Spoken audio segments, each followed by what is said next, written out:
Hey everybody, this is So Many Sequels. I'm Josh. I'm Garrett. And I'm David. Welcome to the show today. It's our final installment of Sports September. Excited. We made it through a whole month of sports movies. I think it's been great, to be honest with you. I have really enjoyed the range, yeah. Yeah, I didn't think you guys would go for it. Yeah, we did, and we've like Garrett said, we've enjoyed pretty much every movie of the month we've done. And we're going to do our last one today, which was decided by the fans, the followers of our show on social media. So if you haven't done that yet, go follow us on Instagram at So Many Sequels Pod. That's our main place of activity, and of course, you can find us over on Threads and Facebook and TikTok as well, and YouTube. Subscribe to the show on YouTube. Help us reach our next goal, our subscriber goal of 316 people. And with your help, we can do it. And then we can set a new goal. And then everybody's happy. And you know, we all check our boxes and make our little dopamine hits, and everyone's good. So yes, engagement is good. Engagement is good. All right. You guys picked Happy Gilmore out of a pretty wide selection. We talked about this earlier in the week on our update show. If you didn't miss that, we drop a update show early in the week, every week, where we talk about news and movie stuff and what we've been watching. So check those out. Yeah, we had a bunch of sports movies. Remember the Titans, The Replacements, Little Giants, Bring It On, Air Bud, and bunch. this. A whole Happy slew. Gilmore. Any Given Sunday, I believe. The Sandlot Cup might have been in there. Oh yeah, the Sandlot. Yeah, and you guys picked Happy Gilmore, so we're excited to get into it. Let's go ahead, jump right in. Failed hockey player turned golf whiz, Happy Gilmore, played by Adam Sandler, whose unconventional approach and antics on the grass courts the ire of rival Shooter McGavin, is determined to win a PGA tournament to save his granny's house with the prize money. Meanwhile, an attractive tour publicist tries to soften Happy's image. Happy Gilmore. David, what's the box office history of Happy Gilmore? This is not a movie I even think of money. I don't care. We could have made $5. It could have made 500 million. Yes, because it lives on. It lives on well beyond its box office run. Well, Happy Gilmore opened the weekend of February 16th, 1996. We would have all been a couple of 6-year-olds at the time this movie came out. Probably too young to be watching it, but probably watched it anyway. It opened in the number 2 spot to 8.5 million, just behind Broken Arrow. No, not Broken Arrow, Oklahoma. The movie featuring John Travolta and Christian Slater made 11.7 million in its second weekend. I thought when I opened it up that this seemed like a really familiar box office weekend. And it was, because we, at number 3, is Muppet Treasure Island, which we reviewed a few years back. Was the number 3 movie this weekend with 7.9. Number 4, you had a movie called City Hall. And at number 5, Mr. Holland's Opus had 6.2 million in its 8th weekend. Happy Gilmore would go on to make $38.8 million in its run, which is not terribly a lot, but in today's money, that'd be about $77 million. It made $2.3 million overseas for a worldwide total of $41.2 million. It is a financial success, though. Its budget is estimated to be between $10 and $12 million, which is about 24-ish in today's money. It finished 1996 in the number 37 spot, just ahead of The Ghost of Darkness and just behind The Mirror Has Two Faces. 1996 is a movie we have been to several times. I believe this is our 10th 1996 movie we've watched for this podcast. Number 1 movies of the year: Independence Day, a movie we just reviewed, Twister, Mission Impossible, Jerry Maguire, and Ransom were your top 5 movies that year. Some other sports movies of 1996 were the aforementioned Jerry Maguire. Space Jam came out this year. Tin Cup, Kingpin, and Mighty Ducks D3 all came out in 1996. Little bonus detail for you: this is actually this is one of Sandler's first theatrical films, I think, following Billy Madison, and so it is 27th on Adam Sandler's all-time box office list.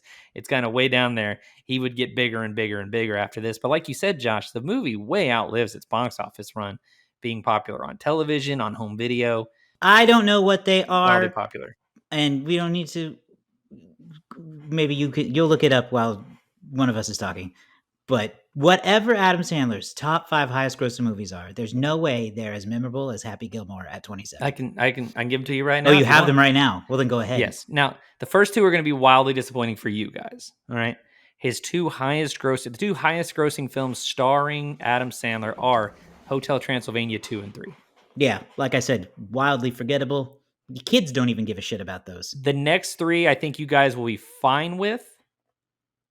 One of them, I'm shocked. So if you take out his animated films, his highest grossing film ever in terms of US money is Big Daddy. Big Daddy is the number 3 highest grossing Adam Sandler movie. At number 4, you have Grown Ups. And then at number 5, you have The Waterboy. Yeah, Happy Gilmore better than all 5 of those. Yeah? Okay. All right, Easily. all right. I mean, and I love wasn't Big sure. Daddy. Happy Gilmore's Yeah. better. Yeah. I like The Scuba Waterboy. We talked Sam. about that. Scuba But I like Steve's Happy dad. Gilmore better. Yeah. Garrett, hit us with your first thoughts on Happy Gilmore.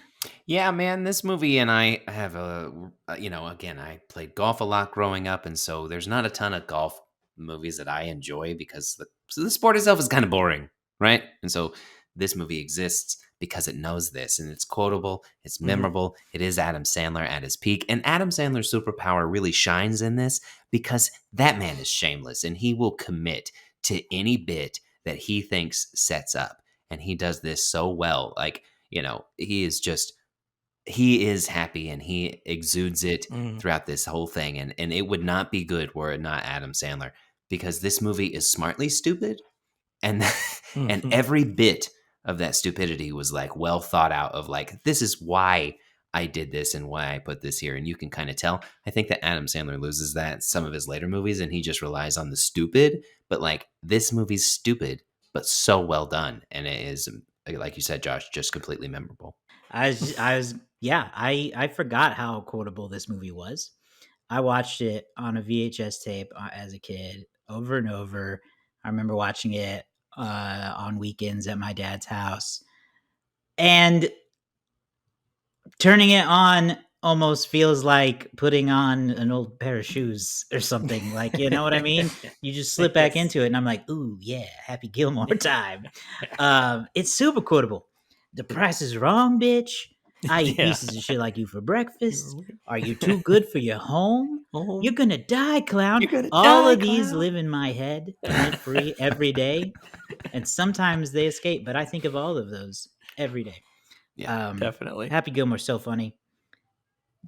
I don't like golf, and neither does Happy. And that's an amazing thing for this movie, I think. How often is the sport movie about a guy who hates the sport he's good at?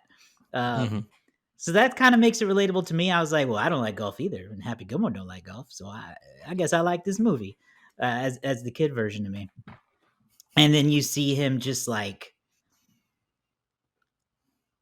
angry. He like Hulk smashes his way through the movie. I feel like he's just a really angry guy who wants to help his grandma. What's not to like? David, what about you?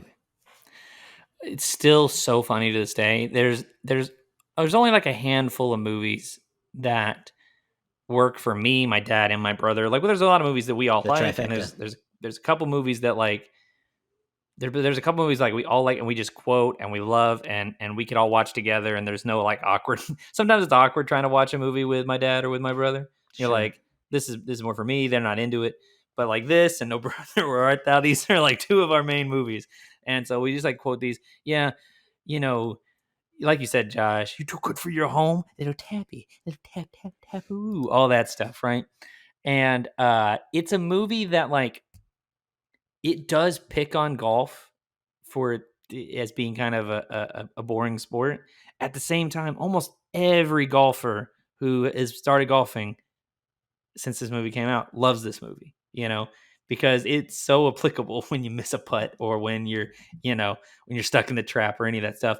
The things that Happy says when he's playing, like somebody's closer and all that stuff. You can just drop these lines at any time you want on a golf course. I can understand, because I did read some reviews from 96. I could understand why the grown-ups of 1996 found the movie to be probably kind of juvenile or be Like for the characters to all kind of be very one note. I get it totally, but like Sandler's best movies really are targeted towards like the 12 to 17, towards like early college crowd, I think, and this movie nails it. Yeah, and It Adam nails it. Sandler wasn't Adam Sandler back then. He was No, probably to these critics just like an annoying kid from he Saturday was Night Live. he was the Pete Davidson of his day. Right. It was like, oh man, this guy that the girls think is kind of handsome for some reason. And I'll say this. I think this is a great example because I don't know if this is really a criticism because people know this. I think this is a movie where you can see how far Adam Sandler has come as an actor. Because there's times in his movies where he's not very good at the parts where he's not being the over the top Happy Gilmore of like punching somebody's lights out or saying or doing like, his kind of quieter moments. They're not as good as where he's come to. Like he's grown so much since 1996, and it's really kind of fun to go back and watch these early movies and see how he's developed, not just as a comedian but as an actor on screen. So I think it's a fun movie. I love it. I could, I could easily put this in my top 4 if I want. I could easily do that. You know why this movie works for golfers and non-golfers alike? It is Why? because it approaches it from a side that doesn't like it. And it picks at the right things. There's a line that I wrote down that I'd never seen before that was done by Vern Lundquist, who is an actual golf announcer in his time. And he said at some point in time later, there's quite a large and economically diverse crowd here today. And that hit me in a hard way because I worked at golf courses throughout my whole life. I worked at a nonprofit whose whole mission was to provide access to kids who didn't usually have that kind of access to golf. And so you were teaching a group of people who just are usually excluded from this. And that's what this movie does, because who's angry about this movie in real life? The Shooter McGavins of the world. And nobody likes the Shooter McGavins of the world. And so approaching this movie as like, this movie is this game is stuffy. It needs to be shaken up. It needs a little bit of level. Not everybody has to be prim and proper decorum, because I've seen golfers, and let me tell you what, they are more like Happy than they are Shooter McGavin in real life. And Shooter McGavin himself is an asshole. And so he in himself is kind of like Happy Gilmore. He just pretends not to be because he wears a collared shirt. That's the difference. And so that's what I think is relatable to this movie, is that golfers know golf needed a shakeup. I mean, you look at it now, there's a huge shakeup going on in golf because they are trying to make it more exciting. Adam Sandler knew this in 1996, and it's fun to see that play out in 2024. So he was like ahead of his time there. And it does that, but at the same time, I think that the movie does offer a certain level of respecting the sport itself a little bit. Like they give it, like, they sort of acknowledge to an extent, like, hey, there's a fun to this game. And if more people could have access to it, if it was not so stuffy and sort of like economically bracketed for a lot of people, I think a lot of people could get into it. And if they let people have more fun, if they allow their stars to be a little bit more colorful or working class, maybe not going out there and cursing and beating people up. Right, but you ride your golf club when you ride a golf club when you do a good thing, you extreme. cuss. I mean, Tiger Woods did that. That's the thing for me, is like, not to give Happy Gilmore more credit than it probably deserves, but this movie came out the same year that Tiger Woods went pro, in 1996. Tiger Woods, hugely credited with diversifying golf, by being one of the only, non-white players to ever ascend to the level he did.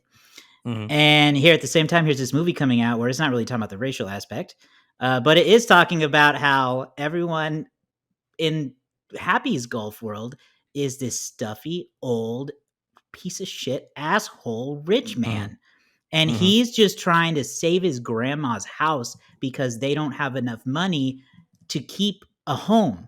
So attacking that class divide, again, not to give Happy Gilmore more credit than it deserves, but I think you're exactly right that it was maybe not even ahead of its time, but maybe struck right when it was appropriate. Yeah. No, but this is a running theme, though, for I think Adam Sandler in general. But I not to like you said, not to overpraise it, but like an element of Happy's character is that while he is kind of full of rage and anger, he has a heart, he has a tender side. He makes this homeless man who just approaches his car his caddy, even though they tried to run him off, right? Right. He And that doesn't shows care. like how different Happy is.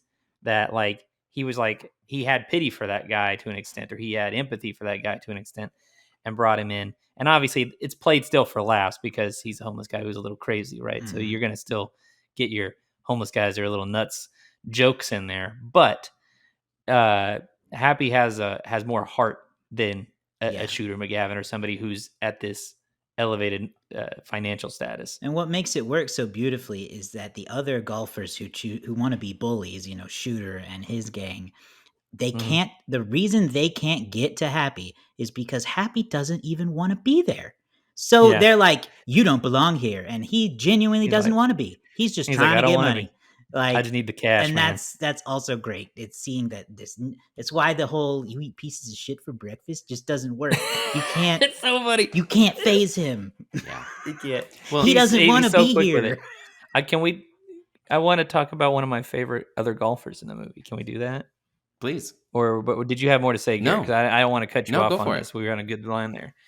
I do want to talk about one of my favorite other golfers in the movie besides Shooter, which we should talk about. Oh, We please. should talk about McDonald as Shooter in a bit, but I love Kevin Nealon because Kevin Nealon comes in and presents such an opposite perspective of uh, golf and of a character for Happy to be with. He's not a jerk to Happy. He's very cool. Honestly, I wish Kevin Nealon was in more of the movie because to me, Kevin Nealon is the funny version of Chevy Chase. He is like so hilarious and so like deadpan in a way. One of the funniest episodes, if you ever get a chance, people who are listening, I'm going to promote another podcast real quick. If you ever get a chance, listen to Conan O'Brien Needs a Friend with Kevin Nealon.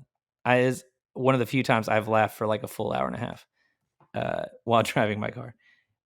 Anyway, his character who's all like Zen and like yoga type. He's like, him telling her Happy, you have to harness the energy, block out the bad, harness good, block golf, synergy Happy, and all this stuff, right?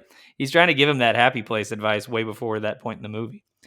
There is a So I real love golfer in that. real life called Gary Player, and I am confident now that Mhm. his character was played off of that, as his name was Gary Potter. But living in Mhm. 2024 life, that he is clearly a wizardry cousin of Harry. Yeah, it totally. Gary Player, I remember him. Oh, you're Josh quiet. You're was not muted going there, to. Josh. I don't. I said I don't. Josh, so my extension of golf is my dad did like I golf, know Tiger but I Woods, and also that's would play literally it. I would play the Tiger Woods PGA games, and Nope. so that's how I know a lot of these players, a lot of the real players. He mentions, I think they mentioned Nick Faldo in the movie Yeah. at one point, and so like I know knew a lot of these names just from playing Tiger Woods PGA. Well, David, you had mentioned What are some of the others. So let's talk about some of the side characters. We've given Adam Sandler yeah. some love and Happy Gilmore some love. So let's talk about Shooter McGavin and Christopher McDonald because, man, this is his iconic role. I cannot ever see him without associating him with Shooter McGavin, I don't think. I mean, he Nope. embodied this character, brought him to life, and is just, perfect. Yes, he's a perfect bad guy because He's such a good he's at the dick. top of because it's this combination of he's a fairly competent bad guy, and at least in terms of golf, he's a good golfer, which makes him like an actual threat. Because like if he was just so, it wouldn't really matter. But like he's a good golfer. The He's the Happy is threatening his he's the world. establishment character in the Yes, and then and so Adam Bernie Sandler comes in and he's ruins the election. he's also got a lot of his own great quotable lines. For like the you eat pieces of shit. I eat pieces of shit like you for breakfast. The stay out of my way. Do as I say. Right. Like there's that whole bit. My favorite is when the beach ball bounces onto the green and he goes, damn it, you people, this is a golf, and he's like, not a rock concert, and he smashes it and he's like swinging it around. Yeah. I love that whole sequence. One of my favorites, and I used to do this with my brother when we would try to play golf, is if you line up a putt and you're really confident, you go, "This is how we do it in the pros," and then you putt with it like without breaking eye contact. Nice. With him, that's one of my favorite things to do. He's so bad, he's so mean, but I love but he seems so realistic. His shooter celebration every time he makes a putt. That's a really. I mean, there's doesn't no wanna do Tiger that? Woods fist pump. That's Shooter McGavin's. It's crazy that Tiger Woods debuted that year because Shooter feels like it's so referential of old golf, but also a little bit Tiger Woods with the signature celebration and a name like Shooter, which isn't like a very conventional name. Tiger isn't a conventional name. It felt like he's like a sort of mixture of golf establishment. Yeah. But Tiger debuted this year. Yeah. Then we got Josh. Did you have anything to say about Shooter McGavin? Sorry. He's fantastic. No, other than I read that he didn't want the role. He turned it Oh. down twice because he was tired of being a villain. Oh. And Kevin Costner actually turned it down as well so that he could do Tin Cup instead. So interesting that he did not want to play a villain, and then he ended up being talked into it. So Yeah. That's funny. he was obviously perfect for the role.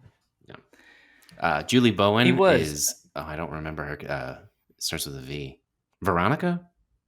It's always I believe. Veronica. Yeah. In every It's always a movie.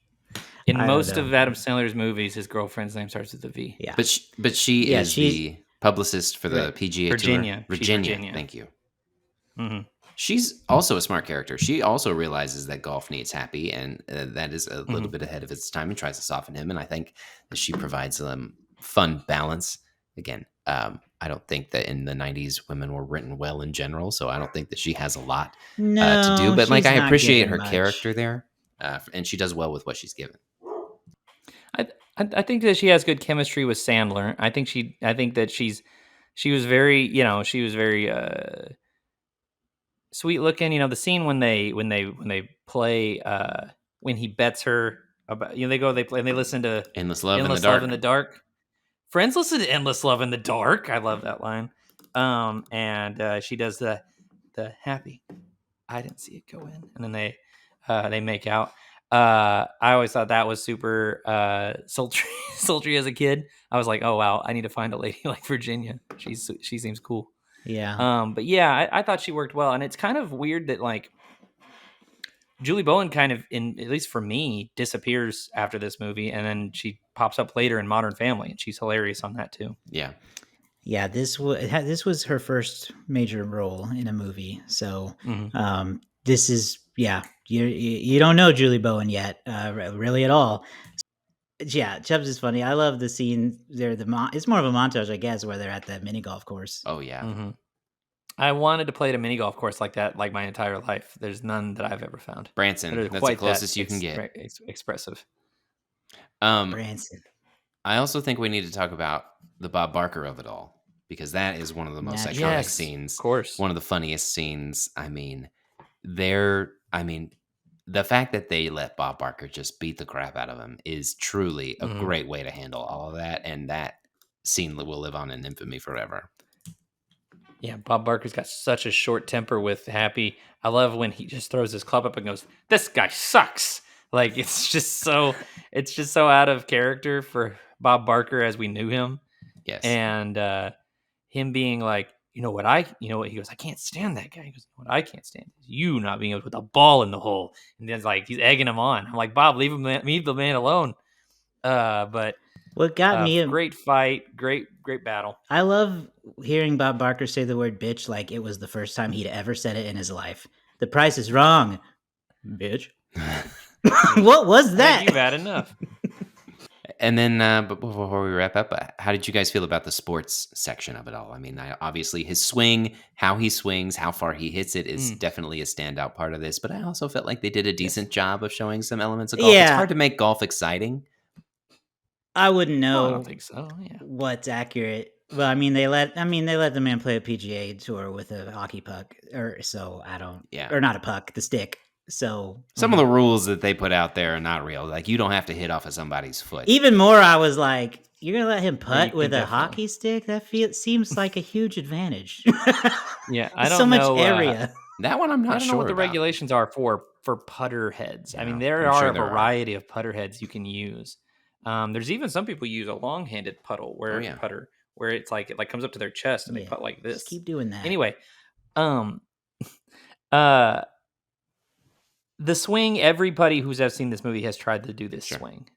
This sort of running hockey style swing. And you know what? When you make connection, you can knock the ball really far using this swing. And if if you've got good power, it's not necessarily the worst swing. It's just really, I don't think it's legal. I don't think you can legally do it Probably not. in a game, but I could be wrong. No one does it on a regular basis, so I assume it's not that worth trying. I think you lose a lot of control. But I think the way I think the way that it goes, I think they do pour a good amount of intrigue. You know, when a golf game does come down to like a sudden death situation, it is kind of exciting when you're going back and forth and it's down to just two people and who's going to sink this putt, the drama, the everybody being quiet, the final putt as it goes in. You know, one of the things I love is that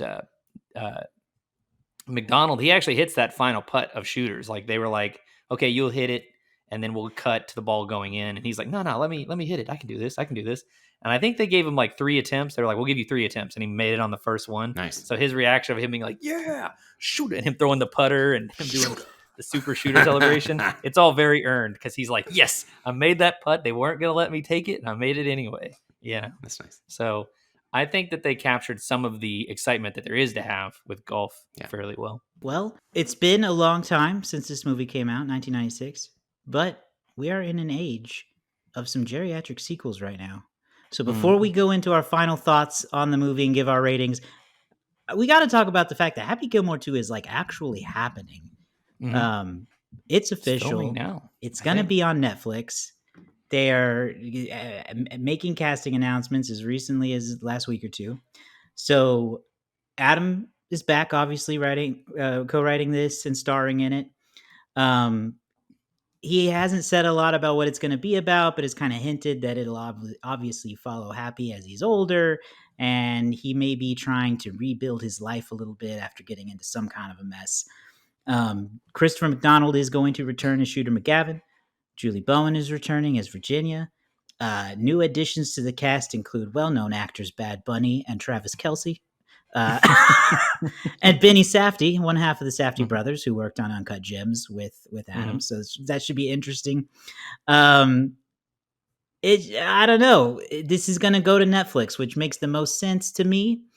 Sandler's been in the Netflix business for a while now, and they seem to be liking each other. You know, people love The Sandman on Netflix. People watch Happy Gilmore on streaming, I bet, a lot. I'm sure we all watched it on Peacock, which feels like the TBS of today. Oh, yeah. If there were to be a place where it repeats. So I'm excited. I think I'm excited. I don't know. Why not? Give me another one. It's got a chance. It's got familiarity. It's going to be popular. I think people will like it. It's going to definitely set some kind of record for Netflix. You know? And you know, you were saying earlier that golf is going through some kind of change again. Is Adam on the verge of something again? Maybe. I'd be intrigued. Is he about to usher in another era? Happy on the Saudi tour. Whoa! Don't like that. Whoa! I think it's probably not going to be very good. Wow!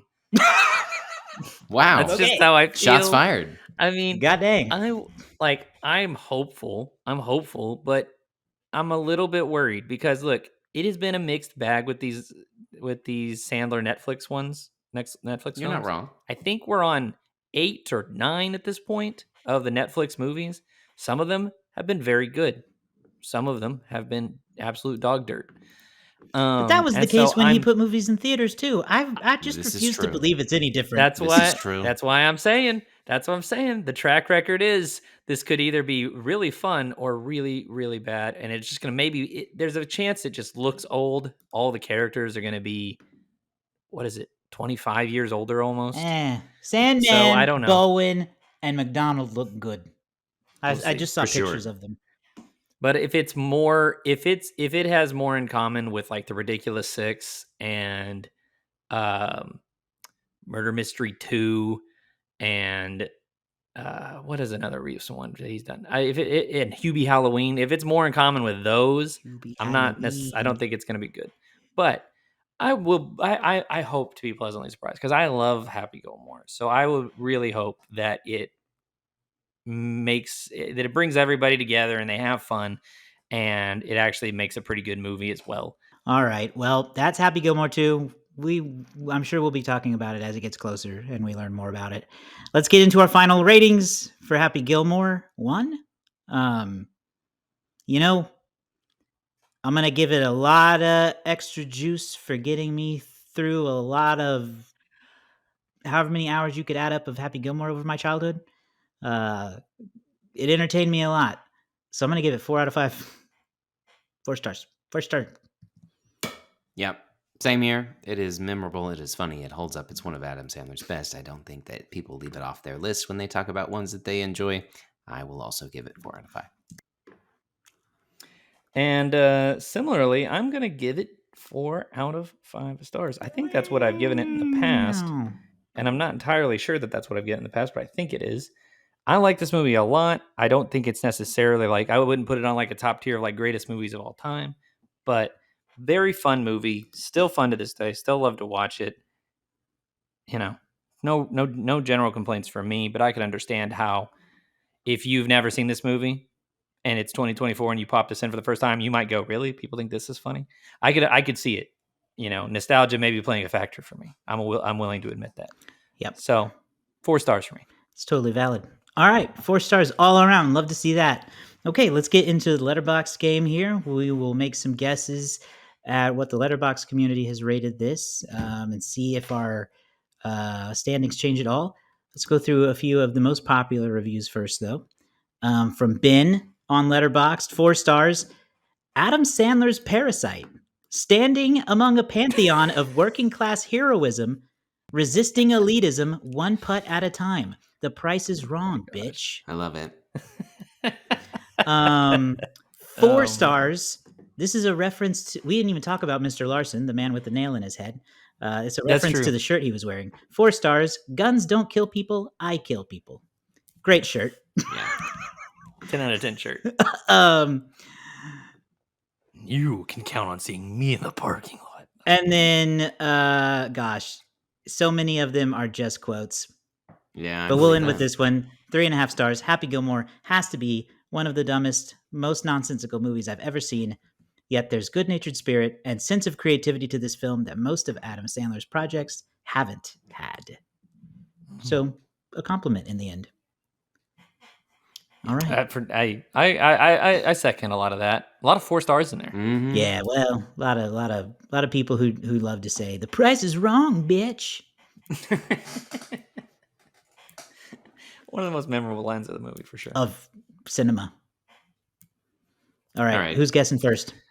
Oh, it is Garrett up first. Yeah. There's a lot of 4 stars. We're 4 stars. But I swear to God, this is the most 3.5 star movie that's ever lived. I mean, this is, if this isn't the definition of a 3.5 star movie, I don't know what is. So that's my guess. Okay. And then Josh, you're up. Yeah, I think that's solid. I think it is a 3.5 star movie for sure.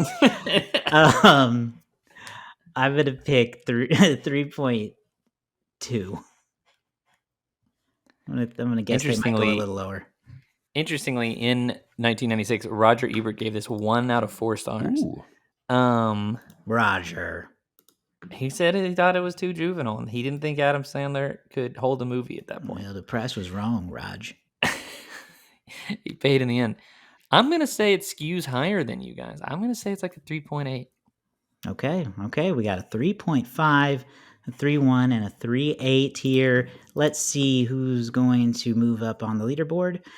We don't have a direct hit this time. We have a very close hit. Yes, okay. The winner this week is Garrett, because this movie is a 3.4. It is very close to being the most 3.5 star movie you've ever seen. Yeah, Yep. Pretty much nailed it. Mm-hmm. How many ratings does it have, Josh? Can you see that information? How many? Yeah, it's got about 252,000 ratings. Well, there you go. So not the most watched on Letterboxd, but it's got a lot. Yeah, very, very highly watched. So I put Garrett at 13. All right, yeah, there we go. All right. That's it. Congratulations, Garrett. Yes, congratulations. We'll see if you can unseat the. I don't even want to say his name. Just get that dang trophy back. Yeah, that's I it paid for us. for it. That's true. It's got to come back eventually. Best gift I've ever gotten. Subscribe to our YouTube channel or in your favorite podcasting app to get new episodes when we release them. You can also follow us on social media, Instagram, TikTok threads, and Facebook. Tag us in your thoughts on Happy Gilmore. We'd love to hear if this is a movie you watched a lot as a kid. And let us know if you have any ideas already for So Many Scares in October, what movies you're thinking or you're planning to watch as Halloween approaches. Finally, head to SoManySequels.com. You can find links to all of our old episodes and our socials again up there. We'll see you guys next time.